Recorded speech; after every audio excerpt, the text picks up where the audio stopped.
Excellent. All right, so I'm going to share my presentation.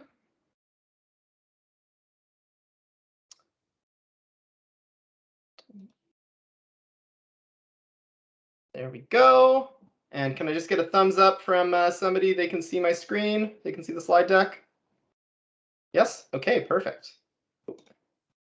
Good. So welcome everyone to the Science Horizon Sustainability Sector Showcase, Conservation and Reclamation. I'd like to start off by recognizing that I'm coming to you from unceded territory of Squamish and Post Salish First Nations groups. I apologize for my tongue-tiedness.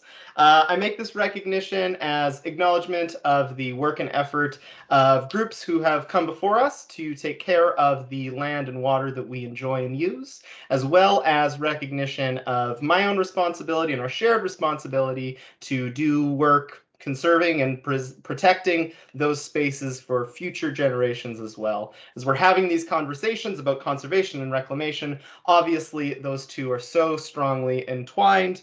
It's important for us to start off recognizing it, acknowledging it, and hopefully moving forward. So to begin things off, my name is Brett McMillan. We're going to be having some great conversations this evening, tonight. We're going to start off by getting to know one another. Then we'll have a bit of a panel discussion with myself, Scott, and Ray. And then we'll have some panelist breakouts so you can ask them some questions of your own. So starting things off, getting to know each other. For anybody who's been in our previous sessions, we use a site called Slido. It's live interactions, so you can open another window, go to slido.com, or pull out your phone, go to Slido, and enter 53606. And we're going to start off, want to know where everybody's coming from this evening. So you can plunk it in there.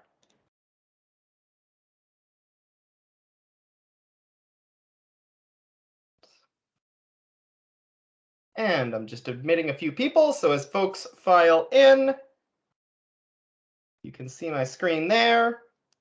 Pickering, Ontario. Halifax. Red Deer, Alberta. Ottawa. 530-606. Good. Ottawa, Ontario, Brampton, Quebec City, Victoria, Vancouver. Good. We've got a few more folks hopping in. Yellowknife, the Great Abyss. Someone from our first session is returning from the Great Abyss. Oh, I see somebody can't access the poll. Hopefully if you entered 530-606, it'll pop up. But good to see we have a wide range of folks attending. Love to see that coast-to-coast engagement. Awesome. So, for those of you who are here, I'm curious to know, why are you interested in conservation and reclamation? What about it got you interested? You can throw your answers in there.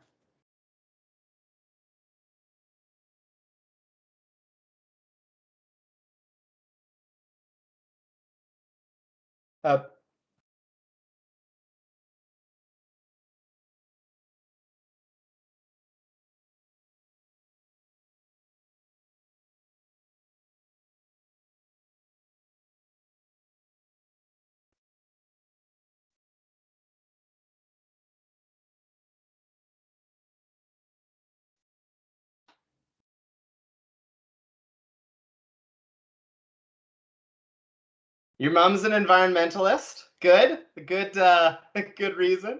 Protecting the environment. Oh, I see Paloma said in the chat, environmental protection, protecting the environment, sustainability. It's relevant because of the climate crisis, ensuring humanity continues. That's a good reason to be behind it.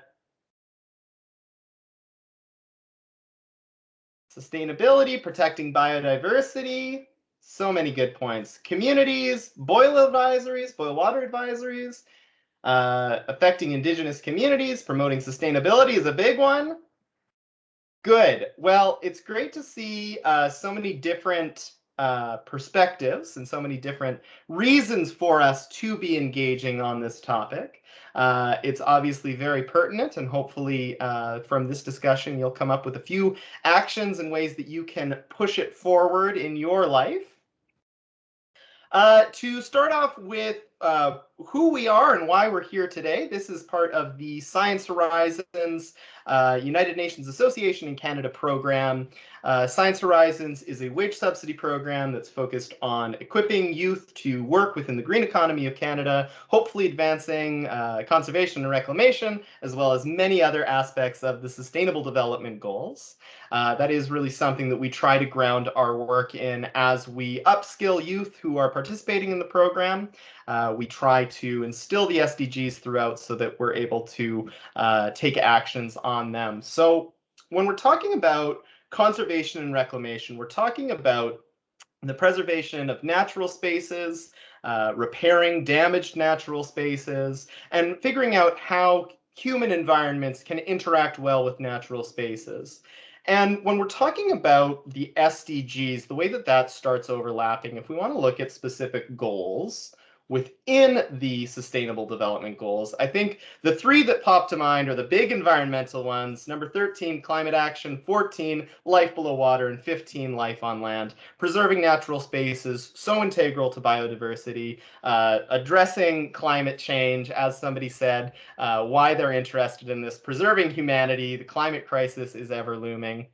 So you can see that immediate connection to the Sustainable Development Goals. Now, if we go one layer deeper, you can start picking out a few more connections. So sustainable cities and communities. When we figure out the interplay between human spaces and natural spaces, there's so much connection there.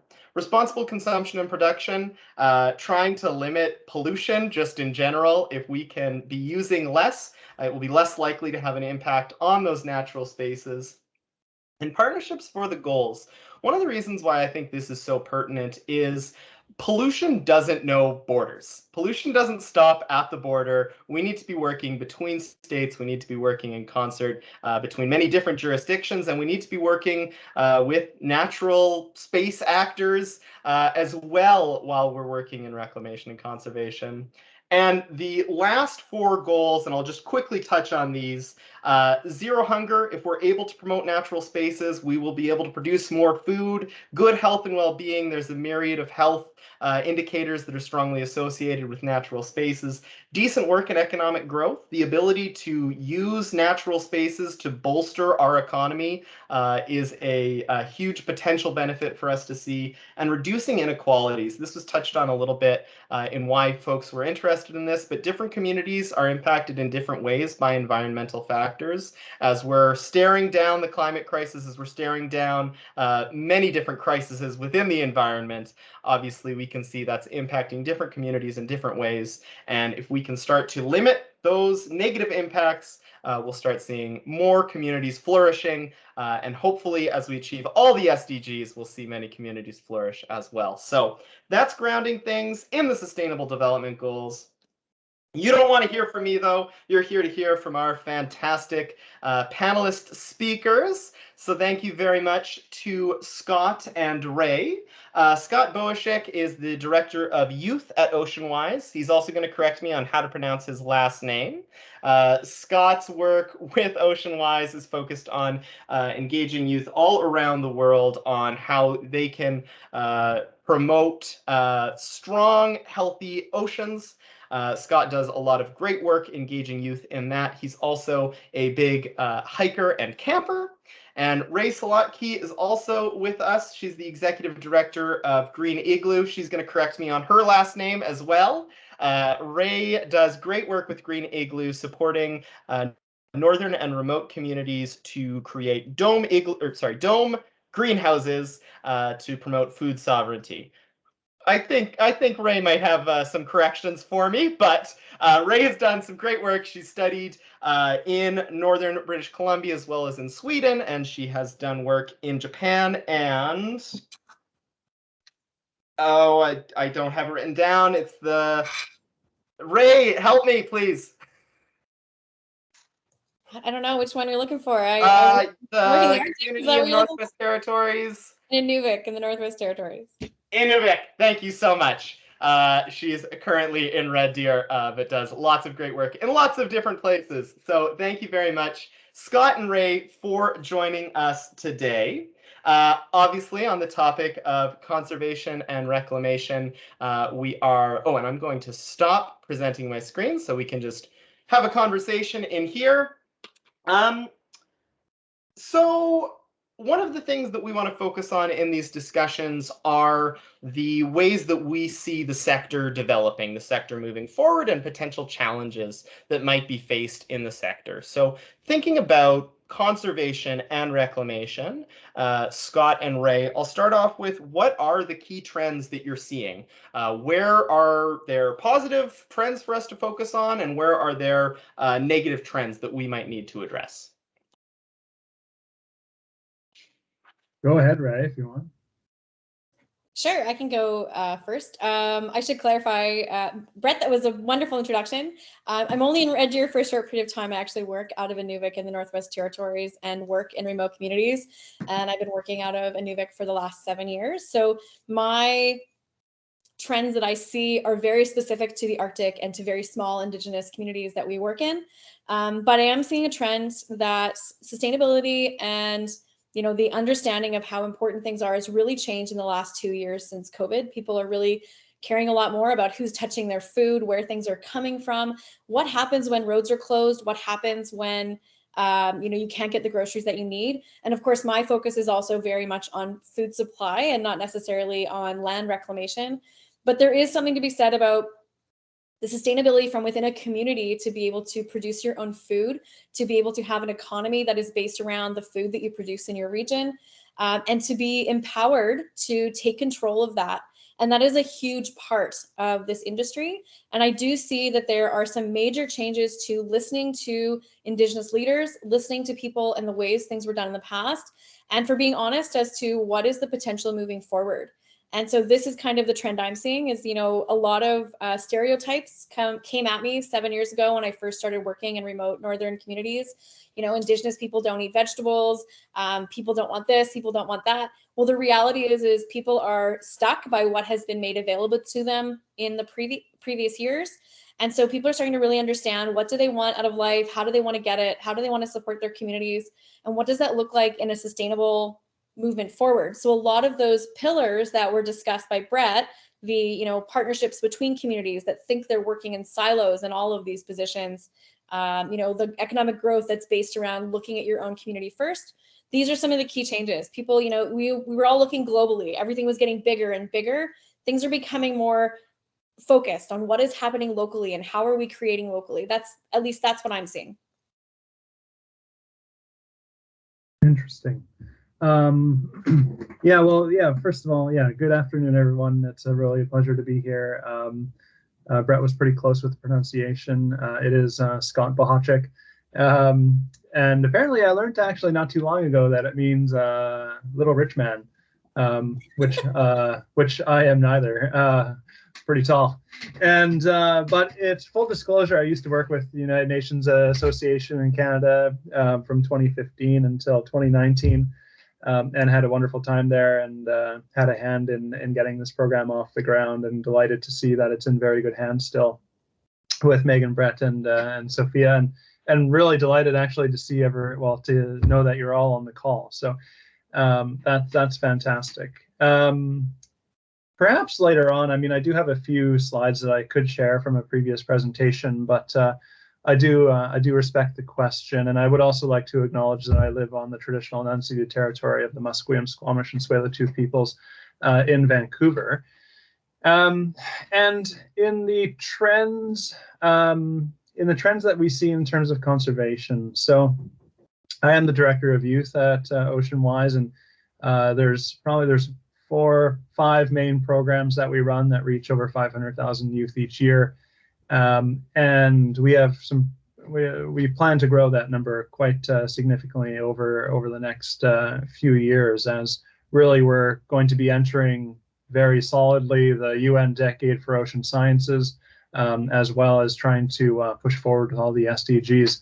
And I should actually mention, although Brett got most of the SDGs up on there, I do want to wish everyone a happy International Day of Education, and didn't see the education SDG on there, which I would argue is one of the most important SDGs for kind of the continued preservation and regeneration of the critical ecosystems that we all depend on. And I think if we have really any hope of meeting the 2030 agenda, it's the 1.8 billion young people alive today who are going to be kind of the main actors, the main players in getting us to those goals. So certainly a huge fan of number 14. I love climate action. We could go down the list. It's a really nerdy game to play.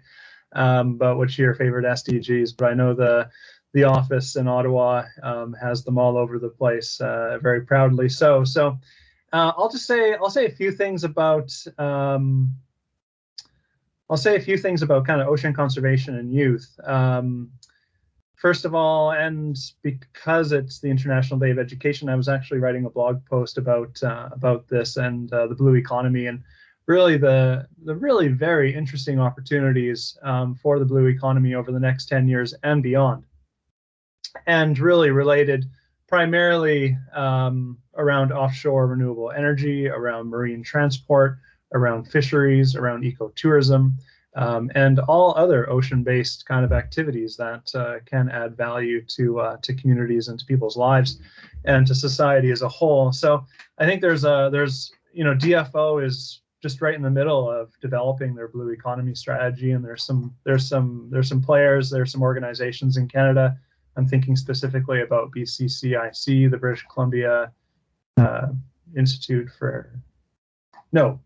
Council for International Cooperation, sorry. And then Students on Ice, I think, just got some money for 2,500 blue jobs coming up over the next couple of years, and really trying to understand the interventions that would provide the best pathways for young professionals to get into the blue economy and those career pathways. And there's always been a huge demand from young professionals to get into these spaces, and that's why programs like this exist. And we see it every time we post a job description from Oceanwise. We get way too many qualified folks applying for these positions. And just to shed some light on some of those career pathways that might come into play, we're launching our Seaforestation initiative, and we plan to plant about 5,000 hectares of kelp along the southern coast of Chile, working with two main indigenous communities along the coast there, and really kind of the multiple benefits of seaforestation, in addition to the carbon drawdown and kind of the regeneration of ecosystems and kind of that intertidal space along the coast that is really providing the environment for so many animals and other communities as well, in terms of habitats, contributing to the climate adaptation and mitigation potential there. And I can't speak to it as well as the actual Seaforestation team, but if you're interested, we can connect you with some of those folks. And my colleague Andrew gives a wonderful presentation. But just thinking about some of the skill sets more broadly in terms of the blue economy, we don't exactly know what the skills and competencies might be 5 years out from now. But I think as it begins to take shape and we get a better idea of some of the demands that are going to be created in terms of the workforce over the next 5 to 10 years, then it becomes quite important, I think, for young professionals to, in some ways, do their own homework and kind of understand what are the programs that are likely to get me in a position to succeed down that pathway, and what other opportunities like Science Horizons can I participate in to gain experience and to build that network and to build those core skills around problem solving, teamwork, creativity. Those things are, they're mislabeled as soft skills, but really they're the core skills that allow any kind of team to succeed when they're working together to solve a shared problem.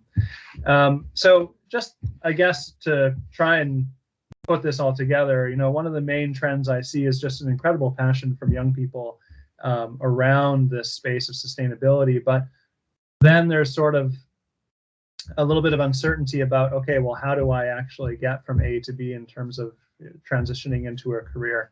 And I think, the blue economy is this emerging space where there are a lot of opportunities available to young people, but we don't necessarily have the direct line in terms of the training programs yet. And so my advice is really, if you have a passion or an interest, and it could be the seaforestation or it could be photogrammetry that our Wales team does, where they, with licenses from DFO, fly a drone about 300 meters above some of the pods in the southern resident orcas and the northern residents, and kind of doing some fancy trigonometry to determine the width of their body, which is really a direct correlation to the overall health of the species, or doing some of the DNA analysis on the orca poop to understand the family, basically the family tree in these pods, and understanding where there might be some limitations or risks to the genetic diversity. These are things that I don't think are explained well enough in a lot of high schools or even in a lot of post-secondary programs, and it's kind of tricky to figure out on your own. But there are people who do this work, and they're usually more than happy to pick up the phone and ask. So I'll stop there, but it's really about talking to a certain amount of people who are doing the work that you're doing to really clarify the opportunities that might be available to you in now or in the future. Yeah, thank you, Scott. So many different aspects to touch on there. I think one aspect that you have touched is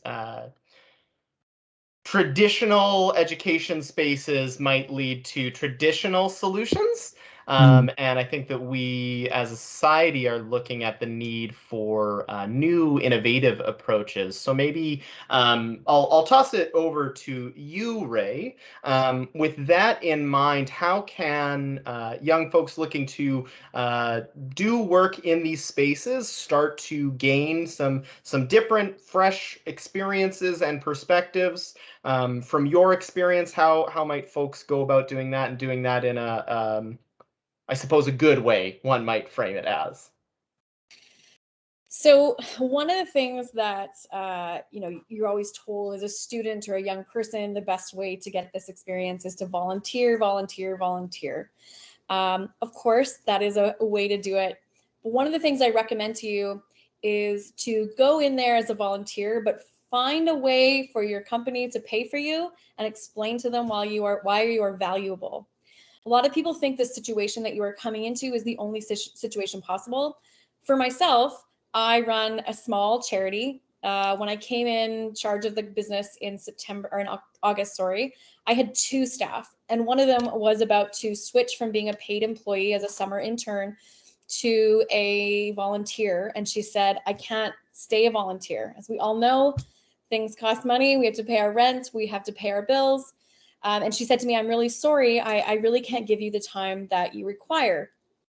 And so we had a conversation as to what did she actually need to do to pay her bills, because I saw her as a valuable person by the work she had been doing as a paid intern and also as a volunteer before. So what I'm saying to you is, yes, volunteer, but document the hard work you're doing. Make sure that when you're volunteering, you're not just putting in your time and you're doing something else and just holding a space, but be an actual valuable member of the team and find ways to make yourself valuable to the company. I don't believe in volunteers, because I run a charity and we do believe in volunteers, but I believe that you should be paid for your time, especially when it comes to things like sustainability and education and food production. These are things that are not given a high enough value. And it's very important that you're able to go do this work and be sufficiently rewarded that the rest of your life isn't a hardship. That being said, one of the things you could be doing as a volunteer is finding new funding streams to make sure that your position is covered, finding new revenue streams to make sure that, again, your position is covered, but still following within the pillars of the organization in which you're working with. And with that being said, by speaking to my employee and finding out what her needs were and what our needs were, we were able to find a paid position for her that made sense. You also need to understand that businesses are changing. Companies are no longer going to be the hierarchy of olden days. And this is a huge trend as well in this sector, is the decolonization of businesses. And that is a big word that doesn't really feel like it has a lot of meaning until it actually starts to come into play. I'm the executive director. So this is the top-down approach. And let me tell you, everybody in our organization takes out the garbage. Everybody has to make sure that there's enough supplies for everybody. And I say that in a very open way, since we don't actually have a brick and mortar office. But it's very important to understand that your role within an organization might change. No longer is there a day of, this is my one job description and I work to this job description and that's all I do. If you really want to work within the sector and you really want to change your opportunities, you need to be a lot more flexible than people used to be. You know, I have to put on a number of different hats in a day, and not just because of all the volunteer things I actually do on the side, but because you always have to be balancing what is needed. And in small organizations, this is really vital. If I don't have employees that can switch tasks easily, then it's a problem, because then you have to look at what you have available for funding and then try to apply that and consider, okay, well, if this one employee, and this actually just happened recently, an employee kind of got off the rails of their tasks and sucked in 7 other employees to help with them. And so what should have been a $50 return on investment position became a $700 expensive day trying to solve one small problem. So understanding your role, understanding, you know, charities and not-for-profit organizations, that doesn't mean you as an employee is free, that everything has a cost and that your time is also valuable. So it kind of works both ways. So I really recommend volunteering, but then finding a way to make yourself a valuable paid employee, and always be building on your skills. So professional development is extremely important. Understanding that, you know, some companies still work in the system of professional emailing. There's lots of online courses you can take to really up your skills. Nothing is a red flag for me like getting a resume from somebody on Facebook who, through my personal means of communication, or, you know, a smiley face and other emojis saying, I want to work for you. I want to see something professional. And while I do want to see your personality, I also want you to understand that when you're applying for a business, whether you're a volunteer or you're an employee, that you should be taking it seriously and understanding the level in which you're coming to. So doing your research, researching the companies you're interested in. And people don't advertise for jobs as much as they used to. I don't usually put out a posting, because who knows where you're going to see it. Yes, we'll put something out on Facebook, but the way I found all of my staff, and I built my team from being 3 people to being 8, is word of mouth, my own personal networks of people that I meet through conferences like this, people that have shown that they are interested in the sectors that we have, and people that have made themselves available for those conversations. Now, I, unlike Scott, do not like cold calls. I don't have time. And that does come down to, you know, the time is money and return from a charity or not-for-profit. But I do appreciate an email that comes through with professional questions and, you know, follow up as to what people are interested in, how they might be able to help. I have found a few employees who've reached out and said, you know, these are my skill set. I'd love to volunteer, but I am looking for employment in the future. So there are ways to start those conversations without making it be scary or showing up to a mass employment call. So Scott, if you'd like to go ahead. Yeah, lots of good points there. I really agree with Ray on kind of the flexibility required, particularly in a smaller organization. And even in larger organizations. I mean, we were, I'm not sure how many people are familiar that Oceanwise recently separated from the aquarium. So we were 500 people and now we're 100 people, but still a fairly large organization. But even that said, you know, my managers and the folks on my team, they are juggling lots of things differently every day. And you just kind of have to be willing and able to take things on that might be outside the purview of your job description. So I'd certainly say that. Sorry, Brett, can you repeat the question? I just want to focus this. Yeah, I think figuring out new ways to kind of learn in a very focused on non-traditional education. How do we come up with innovative solutions to innovative problems, I think. Right. So after the call, I'll try and find some of her work, but Ilona Doherty, I believe is how you pronounce her last name. She's the managing director of the Youth and Innovation Lab at the University of Waterloo, and has done a lot of interesting research around kind of the around psychology and kind of the way that the mind develops from the age of 15 to 25 is how you're kind of actually wired for innovation. And her argument is that industries, and this was kind of related to the blue economy piece, as our generation kind of ages out, you just naturally become less innovative.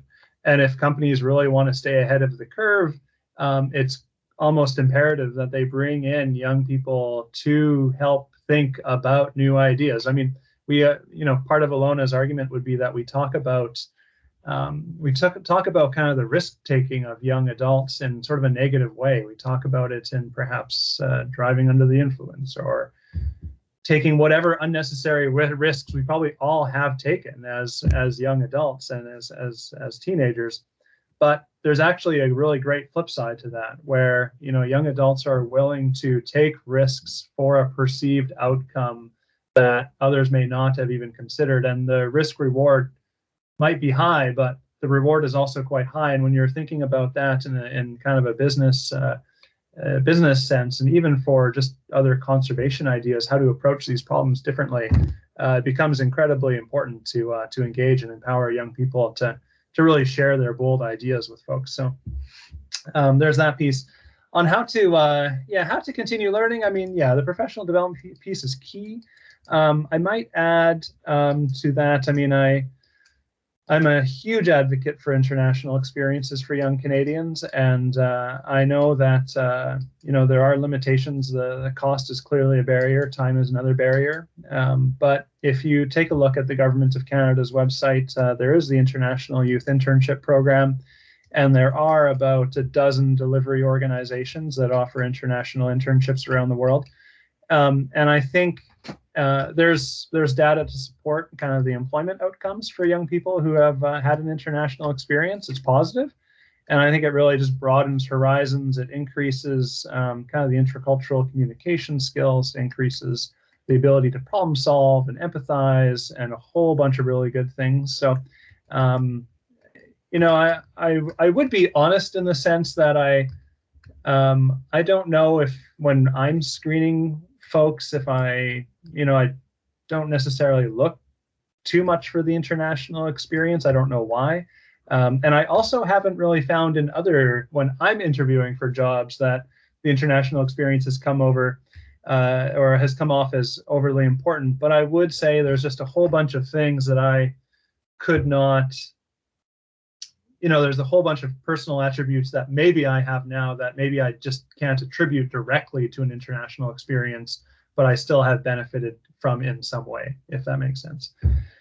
So there's like the IIP opportunities, but there's also opportunities through the federal government, and there has been just quite a bit of investment in young people with this current government since 2015. But the Canada Service Corps program, there's about 15 national partners and hundreds of regional partners offering really innovative and interesting experiential education programs that young adults can participate in. And just some shameless self-promotion from Oceanwise's side. Our Ocean Bridge program is really quite interesting. We work with about 200 youth each year for 11 months.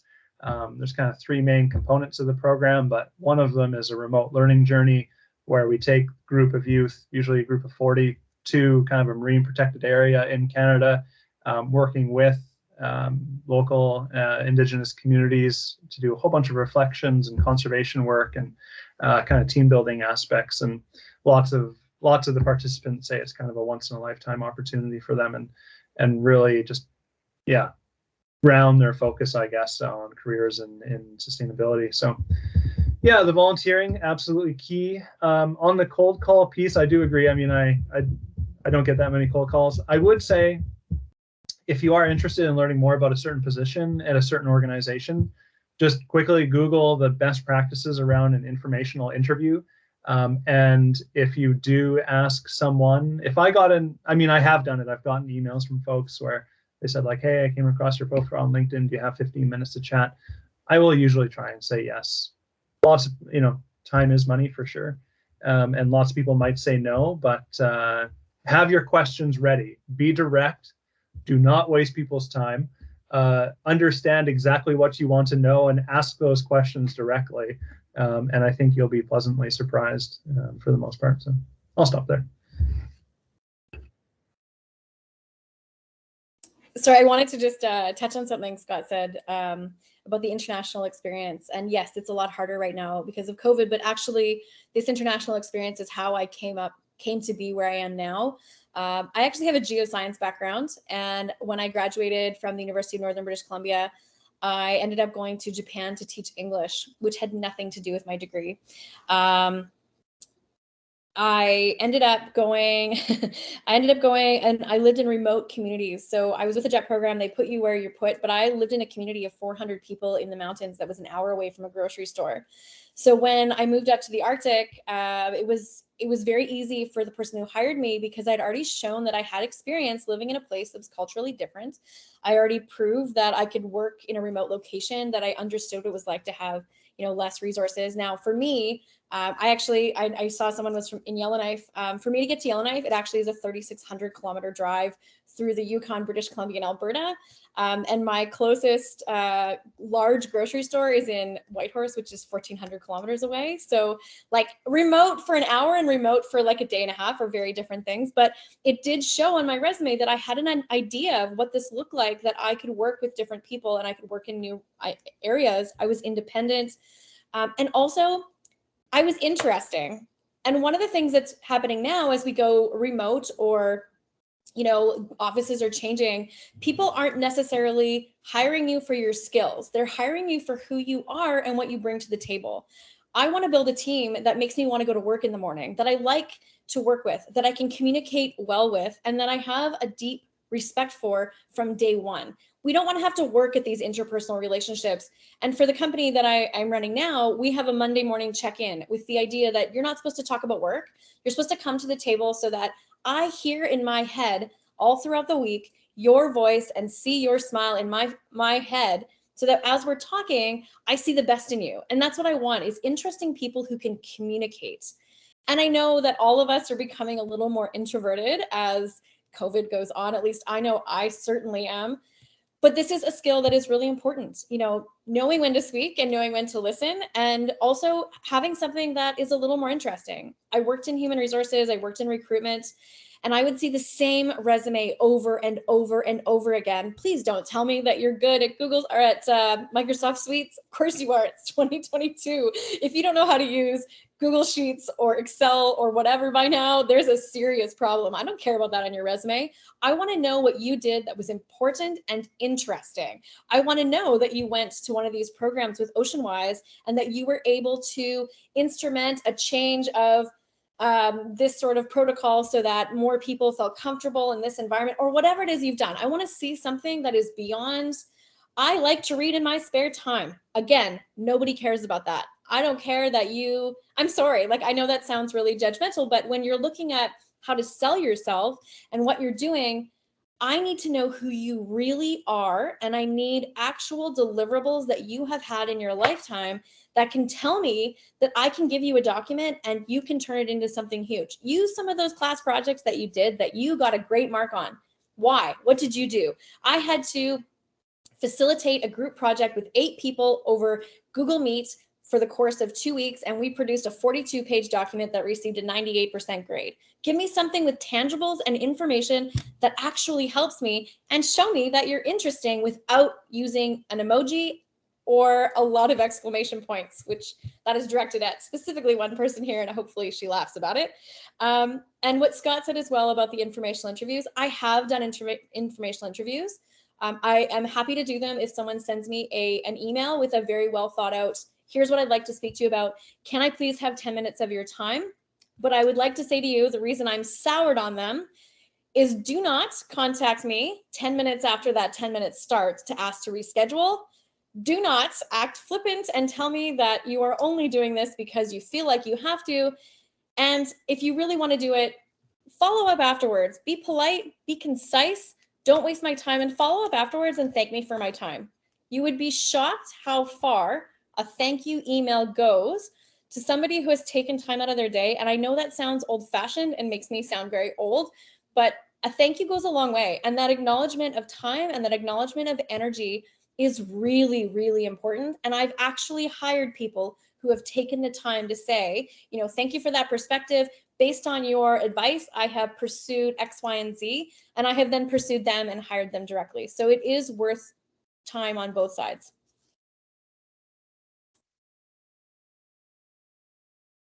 Awesome. So many great points. I just wrote down a reminder for myself to send a follow-up thank you email to both Ray and Scott for participating today. So thank you for the reminders. I certainly appreciate it. In the vein of shameless plugs, Scott, the United Nations Association in Canada is one of the organizations that administers the International Youth Internship Program. So if you want to know more, get in touch with UNAC. Also, jumping way back, Ray, to the point that you made about turning volunteer positions into paid positions.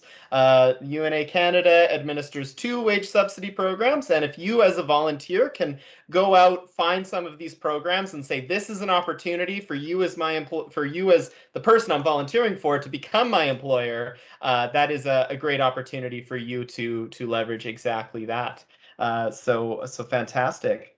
I'm curious, Ray and Scott, this is a bit more of a specific question, but please, if you want to work for Ray or Scott, reach out to them. They seem fantastic.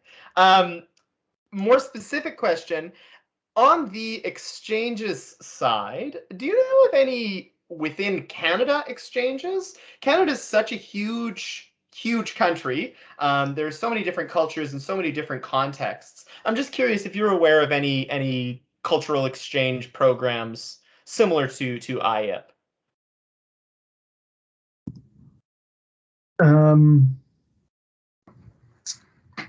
No, I mean, I'm not that familiar with the program structure of Timavik anymore, but I'm pretty sure that started out as sort of an exchange in Canada, and it's still running. I think it is one of the Canada Service Corps projects. The only other thing that maybe is related, I think, is the Explore program in Quebec for kind of like a 6-week immersive Francophone experience. But I'm trying to think of some of the other big organizations. And no, I'm not really aware of sort of more national exchanges. But you're right. I mean, such a huge country, and you don't have to go, outside of Canada really to have an intercultural experience. So yeah, well worth a little bit of digging there. I work in, food sustainability. So there are different organizations that will accept people on a room and board basis, basically like woofing. There's a few of those kind of things. I can't remember what they're all called anymore, but there are those kind of work away where they'll pay your room and board. And there's also a few organizations,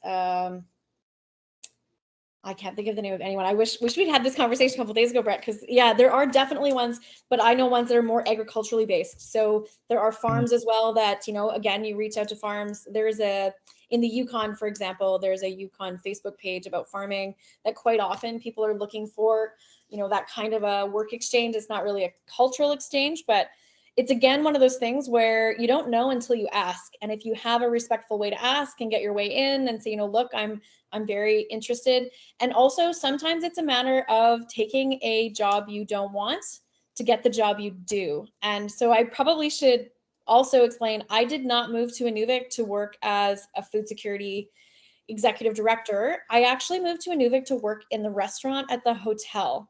It had nothing to do with anything I was interested in.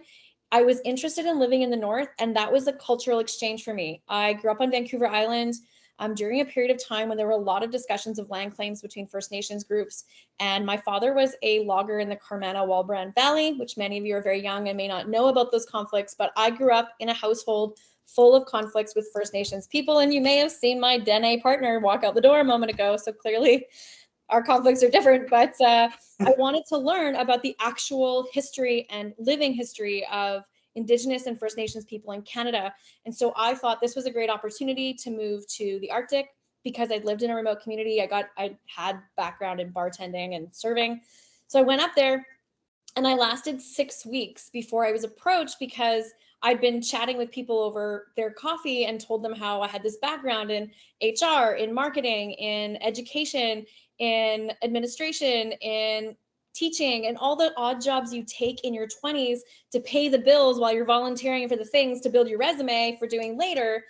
And so while I was there talking about all of this experience I had, the person looking for the executive director of the Nunavut Community Greenhouse said, we're looking for you. You're exactly what we wanted. And it was such a great fit. I didn't even have to rewrite my resume. It was like, here's your 6 years of this and your 5 years of this.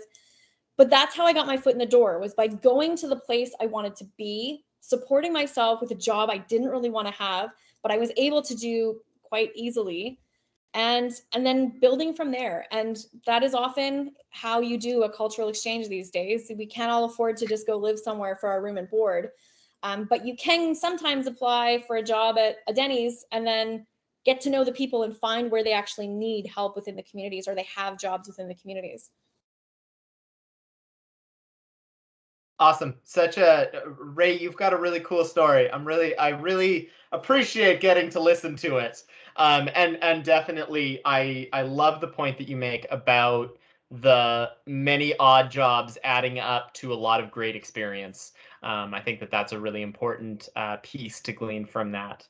So we are at the 50-minute mark. We're going to go into our breakout rooms in just a moment here, but I'm going to ask one final question of Scott and Ray, and hopefully it will be a crisp, clear answer. If you could ask everybody on the call to take one action to promote conservation and reclamation, what would be the one action you would ask everybody to do? It's a good question. That's an easy one for me. All of you talk about what lands you are on. I encourage you to go do something with the First Nations or Indigenous group that is in your region that is more than just acknowledging their land, but take part in a cultural event, go purchase local arts, go get to know somebody personally who is from that land or a part of that group that you mention in your emails and you mention in your conversations. Yeah, that's great. Well, it's interesting. Yeah, I mean, we're trying to come up with a list of actions for our website right now, and it's harder than we think. But I think if you believe in our political system and the institutions that are running this country, then we have to be active citizens and vote where your heart lies. And I think it's really the system, that's the game we're playing. So write to your MP, let your elected officials know what you think and what you value, and tell your friends and family about it too. Awesome. 2 great actions for everybody to take. Thank you very much, Ray. Thank you very much, Scott. We're going to conclude our recording at this point, and then we're going to break into breakout rooms, and you'll be able to ask more specific questions to Ray and Scott. So I'm going to hit stop recording now.